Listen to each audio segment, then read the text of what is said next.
तीन दिन बाद जॉर्ज ने लीटन बुक स्टोर की शॉप असिस्टेंट से guide to gesture based magic की एक कॉपी कामयाबी से हासिल की। उसके 10 दिन बाद जॉर्ज आंगन में खड़ा था, अपनी वंड को एक लॉक्ड बॉक्स की तरफ एम किया और इनकेंटेशन बोलती हुई अलोहोमोरा। उसकी वंड की टिप से एक नीला मैजिकल बीम निकलकर बॉक्स पर बिल्कुल सही लग गया। ज्यादातर स्पेल्स कास्ट करने पर मुख्तलिफ रंग के बीम्स निकलते हैं। कास्ट कर ऑफेंसिव और टारगेटेड स्पेल्स जैसे अनलॉकिंग चार्म, डिसआर्मिंग चार्म और किलिंग कर्स। लेकिन कुछ स्पेल्स साइलेंट होते हैं और कास्ट करने पर ऑब्वियस निशान नहीं छोड़ते, जैसे लेविटेशन चार्म, रिपेयर चार्म और समनिंग चार्म। क्लिक। लॉक से एक तेज आवाज आई और वो ऑटोमेटिकली खुल गया। आखिरकार कामयाबी। ये देखकर जॉर्ज के चेहरे पर मुतमईन मुस्कान छा गई। इस दिन की मिन्नत और कभी कभी टॉन्क्स की मशवरा जो मील्स के लिए आती रही के बाद उसने अनलॉकिंग चार्म फाइनली मास्टर कर लिया। पिछले कुछ दिनों की पढ़ाई से उसने महसूस किया कि वो अभी मैजिकल प्रोडिजी नहीं है जितना लोग कहते हैं। सच्चे प्रोडिजीज जैसे हरमायनी स्कूल शुरू होने से पहले ही आसानी से कई स्पेल्स मास्टर कर लेते हैं, बिना किसी पहले एक्सपोजर या गाइडेंस के, और साथ ही मैजिकल हिस्ट्री और जनरल नॉलेज भी पढ़ते हैं। और भी एक्स्ट्रॉर्डिनरी विज़र्ड्स हैं जैसे स्नेप जो स्कूल के दौरान ही पावरफुल स्पेल्स क्रिएट कर लेते हैं। डम्बलडोर, ग्रिंडलवॉल्ड और वोल्डेमॉर्ट की एबिलिटीज टू सर्व टैलेंट के कॉन्सेप्ट से पारे हैं, लेकिन जॉर्ज के अपने तरीके थे। हालांकि उसने कहा कि 10 दिन सीखने में लगे, असल में ये लगभग 20 दिन था। जब भी उसका बॉडी रेस्ट चाहता, उसका मार्वल काउंटरपार्ट उसका काम संभाल लेता।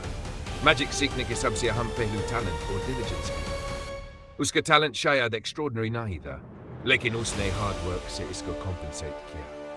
जब उसका काउंटर पार्ट रिसर्च बेस में होता, जहां सिर्फ ट्रेनिंग के अलावा कुछ नहीं होता, जॉर्ज के पास काफी वक्त होता प्रैक्टिस करने का, स्टिक जैसी वन के साथ टेक्निक पॉलिश करने का और स्पेल लर्निंग प्रोसेस एक्सेलरेट करने का। बस ये ध्यान रखना कि सर्वेलेंस से बचने या व्यू से दूर रहना जरूरी था, इसलिए अगर कोई डिस्कवर भी कर ले तो कोई नहीं जानता था कि वो क्या कर रहा है।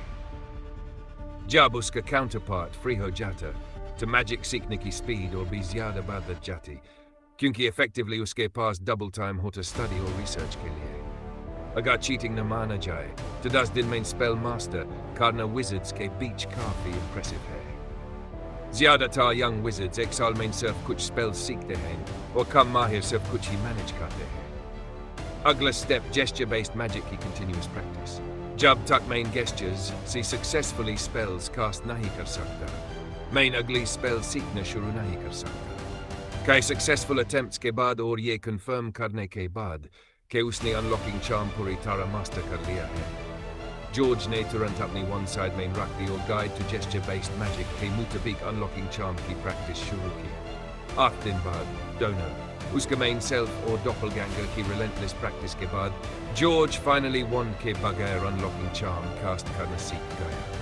लेकिन वन के यूज के मुकाबले जो चार्म को 1 या 2 सेकंड्स में कास्ट कर देता है, जेस्चर से चार्म कास्ट करने में लगभग 7 या 8 सेकंड्स लगते थे।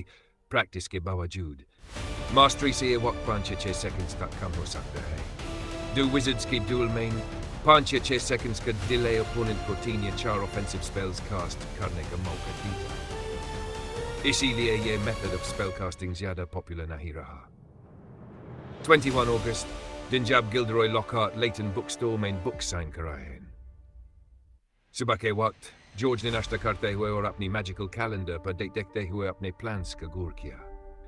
उसे इतना शौक नहीं था कि उसे ग्रेट गिल्डरॉय लॉकहार्ट में दिलचस्पी हो, लेकिन अगर उसे सही याद था, आज का दिन भी था जब हैरी पॉटर वीजली फैमिली के साथ डायगन एली में स्कूल सप्लाईज खरीदने आने वाला था। हॉगवर्ट्स में अपना पहला साल मुकम्मल करने के बाद हैरी अपनी नफरत बारी आंटी और अंकल के घर गर्मी की छुट्टियों के लिए वापस गया था। हाउस एल्फ डॉबी के मुदाखलत की वजह से उसके अंकल ने उसे बैन कर दिया और हॉगवर्ट्स वापस जाने से मना कर दिया। हैरी की बेस्ट फ्रेंड्स रॉन और वीजली ट्विंस ने अपने फादर की एन्चेंटेड काकरा से इस्तेमाल करके उसे उसके नापसंदीदा घर से रेस्क्यू किया। चलो फिर कांटेक्ट करते हैं। आखिरकार जॉर्ज ने फैसला किया कि उनसे मिलने की कोशिश करना फायदेमंद होगा। वोल्डेमॉर्ट की इवेंचुअल रेजरेक्शन के मुकाबले जॉर्ज को लगा कि अभी हैरी और उसके दोस्तों के साथ वक्त गुजारना ज्यादा रिवॉर्डिंग होगा। हॉगवर्ट्स में कई चीजें और जगहें उसके लिए इनएक्सेसिबल होंगी, लेकिन अगर वो हैरी के साथ होगा तो कोई मसला नहीं होगा।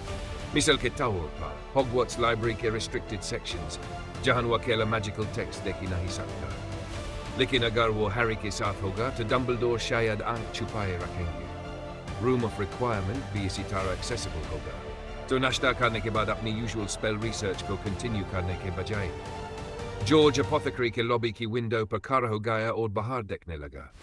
लगभग एक घंटे बाद उसने कहा कि एक सुनहरी बाल वाला फादर और बेटा ग्रेसफुली पास के बोर्गिन एंड बर्क शॉप में गए। ये तो मैलफॉयज होंगे। लगता है हैरी पॉटर ऑलरेडी स्टोर के अंदर है। इस वक्त नॉक्टर्न एली में एक बच्चे को लाना, साथ ही एक्सपेंसिव रोब्स और उनकी सुपीरियरिटी का एयर उनकी आइडेंटिटीज को काफी ऑब्वियस बना रहा था। हकीकत में लगभग 10 मिनट बाद बास फादर और बेटा बोर्गिन एंड बर्क से निकलने के बाद एक पतला लड़का ग्लासेस पहने मेल में डांसर जल्दी से शॉप से बाहर भाग गया। मेन कहानून Harry narrow dimly lit alley में खड़ा था। आसपास शॉप्स डार्क मैजिक में स्पेशलाइज करती हुई और उसके स्पाइन से ठंडी सरसराहट गुजरी। उसके सामने की शॉप विंडोज में सूखे हुए ह्यूमन हेड्स डिस्प्ले था और कुछ डोर्स एक बड़ा केज था जिसमें बाधे खतरनाक काले मकड़ियां बारी हुई थे। अपनी राइट तरफ एक डार्क डोरवे की तरफ मुड़ते हुए उसने 2 रैगेड विज़र्ड्स देखे जो फूसू फूसू कर रहे थे और उसे क्यूरियस नज़र से देख रहे थे। मुझे यहाँ से जल्दी निकलना होगा, उम्मीद है नोटिस किए बिना। आज हैरी का पहला दिन था फ्लू पाउडर यूज करने का, लेकिन कुछ गलत हो गया। डायगन एली पहुंचने के बजाय वो इस दरवानी और अजीब जगह पर आ गया और गलती से मैलफॉय फैमिली के शेडी ट्रांजैक्शन का गवाह बन गया। क्या तुम भटक गए हो? जैसे ही वो डार्क डोरवे से बचकर किसी और डायरेक्शन में जाने की कोशिश कर रहा था, अचानक पीछे से एक काम लेकिन थोड़ी यूथफुल आवाज बोली। मुड़ते ही हैरी ने देखा कि एक लड़का उसी तरह पतला जैसे वो था, लेकिन बहुत डिटर्मिन्ड एक्सप्रेशन के साथ स्पेल बुक पकड़े खड़ा था। ये नॉक्टर्न एली है, एक जगह फुल ऑफ डार्क विज़र्ड्स। यहाँ अकेला सेफ नहीं है। हेलो, मैं हैरी हूँ। मैं गलती से यहाँ आ गया फ्लू पाउडर की वजह से। मैं डायगन एली जा रहा था। लड़के की जेन्युइन कंसर्न महसूस करते हुए हैरी ने जल्दी से एक्सप्लेन किया। जॉर्ज ये सुनकर मुस्कुराया। मैं जॉर्ज हूँ। लगता है तुमने डायगन एली को नॉक्टर्न एली से कंफ्यूज कर दिया, लेकिन फिक्र मत करो, ये कनेक्टेड है। मैं तुम्हें यहाँ से निकलने में मदद करूंगा। अगर आपको ये स्टोरी पसंद आई हो तो प्लीज लाइक करें, सब्सक्राइब करें और अपने दोस्तों के साथ शेयर जरूर करें। आपका सपोर्ट ही मोटिवेशन है।